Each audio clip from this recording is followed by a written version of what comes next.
বন্ধুরা, আজকের দিনে দাঁড়িয়ে যদি তুমি কারোর সাথে সম্পর্কে রয়েছো আর ভাবছো এটা যে সেই মানুষটার সাথেই আমি সারাটা জীবন কাটাবো, সেই মানুষটার হাত ধরেই আমি সারাটা জীবনকে এগিয়ে নিয়ে যাব, তাহলে আজকের আমার বলা 4টি কথা শুনে যাও ভাই।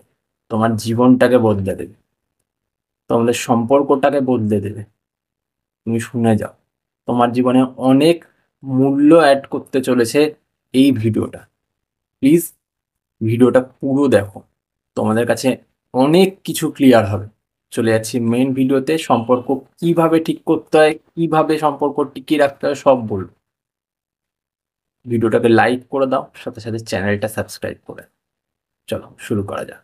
ফার্স্ট পয়েন্ট, সম্পর্কে যখন আমরা প্রত্যেকজন যাই, বিশেষত ছেলেরা এই কাজটা করে থাকো যে সম্পর্কে থাকা আমাদের ভালোবাসার মানুষকে বাবা মায়ের মতন ট্রিট করতে থাকো। থাকো তো, তাকে প্রত্যেকটা সময় বকছো, তাকে প্রত্যেকটা সময় আগলে রাখছো, তাকে এমন দেখাচ্ছ যে তুমি খুব কেয়ারিং, তুমি খুব পজিটিভ, অনেক কিছু দেখাচ্ছ যে মানে তাকে ছাড়া তুমি কিছু বোঝোই না। এমন যে তুমি তাকে নিজের মেয়ে মনে করছো বা নিজের ছেলে মনে করছো যদি মেয়ে হয়ে থাকো। অনেক মেয়েরাও এমন কর, কিন্তু এটা করা বন্ধ করো। তোমার গার্লফ্রেন্ড হোক, তোমার বয়ফ্রেন্ড হোক, সেই মানুষটা কিন্তু এটা কোনো সময় পছন্দ করে না যে সে তার বাবা মায়ের কাছ থেকে যেমন বিহেভিয়ার পাচ্ছে তোমার থেকেও সেমনই বিহেভিয়ারটা সে পাক। সে তোমার সাথে সম্পর্কে কেন এসছে? সে তোমার সাথে সম্পর্কে এই জন্যই এসছে যে সে একজন এমন মানুষকে চাইছে যেই মানুষটা তার কাছে একটা বন্ধুত্বপূর্ণ সম্পর্ক প্রদান করবে, যার কাছে সে সব কিছু খুলে বলতে পারবে, যার সাথে সে সব কিছু বিষয় নিয়ে আলোচনা করতে পারবে, যার সাথে সে মজা করতে পারবে, ইয়ার্কি করতে পারবে, ঠাট্টা তামাশা করতে পারবে, অন্যজনকে নিয়ে আলোচনা করতে পারবে, ইয়ার্কি মজার মাধ্যমে তাদেরকে নিয়ে হাসাহাসিও করতে পারবে। এই জিনিসটা তোমার বয়ফ্রেন্ডও চাইছে, এই জিনিসটা তোমার গার্লফ্রেন্ডও চাইছে। এবার তুমি যদি সেই মানুষটাকে নিজের বাবা মায়ের মতন করে ট্রিট করো, সে কিন্তু তোমার সাথে খুলে কথা বলতে পারবে না। মন খুলে কথা বলার জন্য সেই রকম মানসিকতার একটা মানুষ দরকার, যার সাথে সেই মানুষটা মন খুলে কথা বলতে পারে, রাইট? তো সেই জন্য তোমাকেও সেই রকমের হতে হবে। মানে কি, বন্ধুত্বপূর্ণ সম্পর্কের জন্য বন্ধু হতে হবে। তারপর কিন্তু সেই মানুষটা মন খুলে তোমার সাথে কথা বলতে পারবে, বাক্য বিনিময় করতে পারবে। আর তুমি যদি তার সাথে বাবা মায়ের মতন ট্রিট করো, বাবা মা কী করছে যে একটা কোনো কথা বললে সে ধমক দিয়ে দিচ্ছে, সে বকা দিয়ে দিচ্ছে, তুমিও তাই করছো, তাহলে কি সেই মানুষটা তোমার সাথে ভালো থাকতে পারবে? পারবে না। তাই তার সাথে বন্ধুত্বময় সম্পর্ক গড়ে তোলো, যাতে সেই মানুষটা তোমার কাছে সব কথা শেয়ার করতে পারে। এমন একটা মানুষ তুমি হয়ে যাও যেই মানুষটা কোনো বিকল্প নেই, যেই মানুষটাকে ছাড়া সে আর কিছু বুঝবেই না। সে যদি মানে বাথরুমে যায়, সেইখানেও পর্যন্ত তোমার সাথে বলে যাবে যে আমি একটু ওয়াশরুমে যাচ্ছি। এরকম ব্যাপার হতে হবে, বুঝতে পারলে? ঠিক এই রকম সম্পর্ক তোমার বয়ফ্রেন্ডের সাথেও গড়ে তোলো, তোমার গার্লফ্রেন্ডের সাথেও গড়ে তোলো, বুঝলে? সেকেন্ড পয়েন্ট, সম্পর্কে যেমন ভালোবাসা থাকে, সম্পর্কে ঝগড়া, অশান্তি, রাগারাগি, মুখ দেখা দেখিও বন্ধ থাকে। এবার যখন এই জিনিসটা একবার ঘটে যায় যে গার্লফ্রেন্ড রাগ করেছে বা বয়ফ্রেন্ড কোনো রকমে রাগ করেছে, তখন তোমরা কি করো বলো তো? প্রত্যেকজন গিয়ে সেই মানুষটার রাগের মোমেন্টে সেই মানুষটাকে বারবার নক করো, সেই মানুষটাকে বারবার খোঁচা দাও, সেই মানুষটাকে বারবার এটা বলতে থাকো, প্লিজ তুমি কথা বলো, প্লিজ তুমি এটা করো, প্লিজ তুমি ওটা করো, কেন তুমি এমন করেছো, আমাকে ক্ষমা করে দাও, এই করে দাও, সেই করে দাও। এবার তুমি এইটা করছো তোমার ভালোবাসার ক্ষেত্রে। এবার সেই মানুষটা কিন্তু জিনিসটাকে নিচ্ছে অন্য রকম দিক থেকে। সেই মানুষটা কিন্তু কোনো সময় সেই জিনিসটাকে সেইভাবে নিচ্ছে না যে ও তো আমার ভালোবাসার মানুষ তাই জন্য হয়তো এরকম করছে। সে কিন্তু রেগে আছে, তখন তার ইগোটা বেড়ে যাচ্ছে। আর যখন ইগোটা বাড়ছে তখন কিন্তু ভালোবাসার ব্যাপারটা পুরোপুরি কমে যাচ্ছে। তো সেই সময়টাতে তুমি তাকে যত নক করবে, যত তার সাথে কথা বলার চেষ্টা করবে, যত তার কাছে ক্ষমা চাইবে, তার ইগোটা আরও বেশি বাড়বে, আরও বেশি তার ঘাড়ে চেপে যাবে ইগোটা। যখন সেটা চেপে যাবে সেই সময় কিন্তু সেই মানুষটার মনে আর ভালোবাসা বলে কিছু থাকবে না। এবার তুমি বারবার তাকে যদি এরকম করতে থাকো, তাহলে সেই মানুষটা কিন্তু তোমাকে আরও বেশি ইগনোর করতে থাকবে, আরও বেশি তোমার থেকে দূরে যেতে থাকবে। বুঝতে পারলে?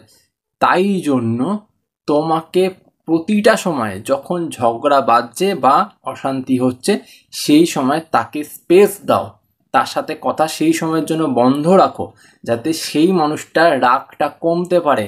আর সেই রাগ কমে যাওয়ার পর সেই যাতে তোমাকে মিস করতে পারে, সেই সময়টা তাকে দিতে হবে। আর সেই সময়টাতে যখন সে মিস করবে, সে কিন্তু উল্টে তোমাকে মেসেজ করবে, উল্টে তোমাকে কল করবে, উল্টে তোমার সাথে কথা বলার চেষ্টা করবে। যদি তাকে স্পেস না দাও, বারবার তাকে নক করতে থাকো, সে কিন্তু আরও বেশি ইগনোর করতে থাকবে, আরও বেশি তোমার প্রতি রাগ দেখাতে থাকবে। তাতে সম্পর্ক নষ্ট হয়ে যাবে। বুঝতে পারলে?